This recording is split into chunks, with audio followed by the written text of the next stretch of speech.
Hey everyone, welcome back. You ever get curious about something and then boom, you find research that totally gets it?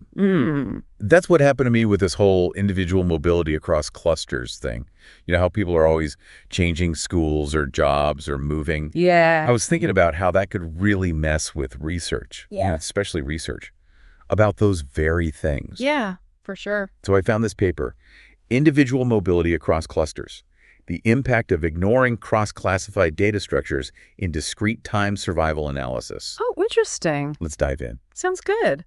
This research ties into something called Discrete-Time Survival Analysis, or DTSA. DTSA. Yeah, it's a method that's used a lot in social and behavioral sciences to study, when events happen. Okay, so it's all about timing. Right, exactly. Can you give me an example, like something that would make sense to someone who's not a statistician? Absolutely. Let's say we're studying high school dropout rates. Okay.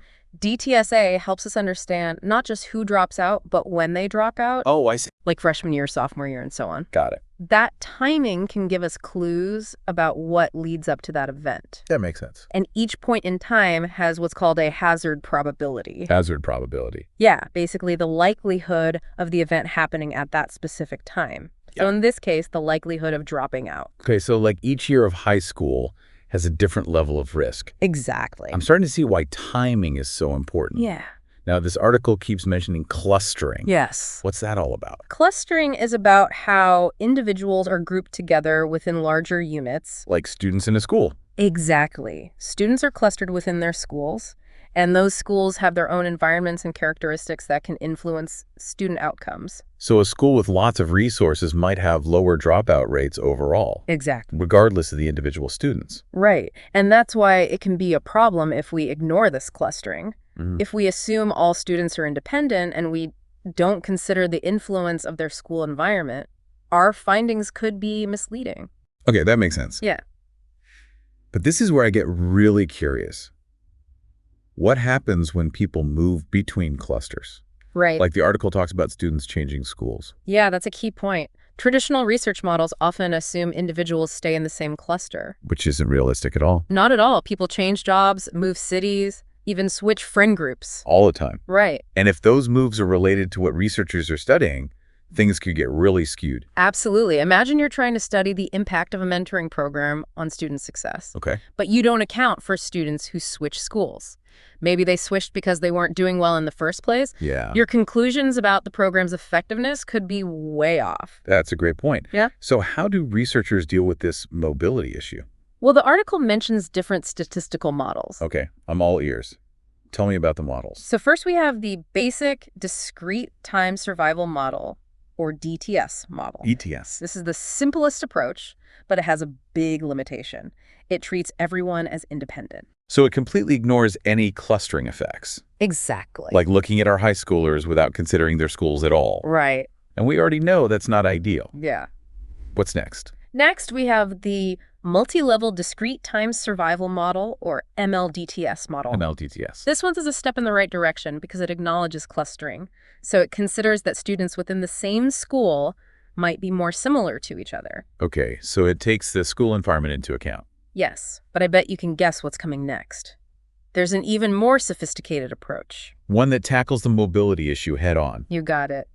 The start of the show, and the model this article is really advocating for, is the cross-classified discrete time survival model, or CCDTS model. CCDTS. This one is designed to handle those tricky situations where individuals move between clusters. Like our students changing schools. Exactly. The CCDTS model sounds pretty powerful. It is. And I'm guessing the researchers put it to the test. Oh, they did. They ran these simulations, like creating these virtual scenarios to see how well each model worked. Oh, cool. Under different conditions. So that they created fake students in fake schools. Exactly. And made some of them switch schools just to see what would happen. Yeah, and the results were pretty interesting. I bet. So what did they find?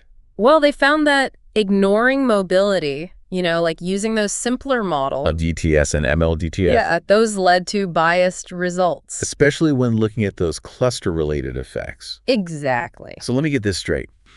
If we're trying to figure out how much a school's environment affects dropout rates, right, But we don't consider that some students are coming from other schools and some are leaving. Yeah. We could get a totally wrong idea. Exactly. We might think a school is doing better or worse than it actually is. Just because we're not accounting for the students moving in and out. Exactly. Wow, that's a big deal. But I bet our CCDTS model saved the day. It did. Even with a lot of students switching schools, the CCDTS model still gave accurate estimates. Oh, wow. It was able to separate the influence of the school environment from the individual student's characteristics. Even with all that movement. Yeah, it's pretty impressive. It is. So zooming out a bit, what's the takeaway for our listeners? Why should they care about these statistical models? It's not just about the models themselves, but what they tell us about the world. Yeah. We make decisions based on research all the time, right? Right. Whether it's about education policy, healthcare, or even marketing strategies. Yeah, for sure. We rely on data to make choices. But if that data is analyzed using methods that don't account for mobility, Yeah. we could be making those decisions based on bad information. Exactly. And that's where understanding the power of this CCDTS model comes in. It reminds us that the world is dynamic, people are always moving, and our research methods need to keep up. It's like trying to hit a moving target with a stationary weapon. That's a great way to put it. We need research tools that are as dynamic as the populations we're studying. Absolutely. The CCDTS model is definitely one of those tools. But I'm wondering about the flip side. We've talked about the problems of ignoring mobility. Yeah. But what about the opportunities it presents? That's a great question. When we account for mobility, it opens up a whole new world of research questions. Oh, like what? For example, instead of just asking why people drop out of school, we can also investigate how school transfers play a role. Oh, interesting. Like, do transfers contribute to dropout risks, or maybe even help reduce them? We can dig deeper into the why, Exactly. not just the what. Right. It adds another layer of understanding to our research. And as we develop even better models, Like the CCDTS? we can uncover even more insights into how things work. Absolutely. Both for individuals and for society as a whole. This deep dive has really shown how important it is to think critically about data and the assumptions we make. Yeah. We can't just crunch the numbers. We have to understand the stories behind them. I agree. Data without context can be really misleading. And ignoring the fact that people are always changing and moving can lead us down the wrong path. For sure. The CCDTS model and this whole field of discrete time survival analysis give us powerful tools to navigate this complexity. They do. I feel like this is just the beginning of a much larger conversation. I thought so too. I'm already thinking about all the different areas where this research could be used.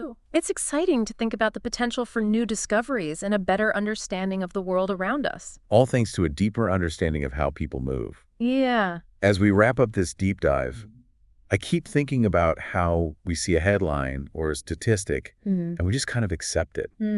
But you've really highlighted the importance of looking deeper, like understanding the methods and the assumptions and the potential problems. Absolutely. And sometimes those problems can be huge. Like we've been talking about, ignoring mobility in research can really lead to the wrong conclusions. For sure.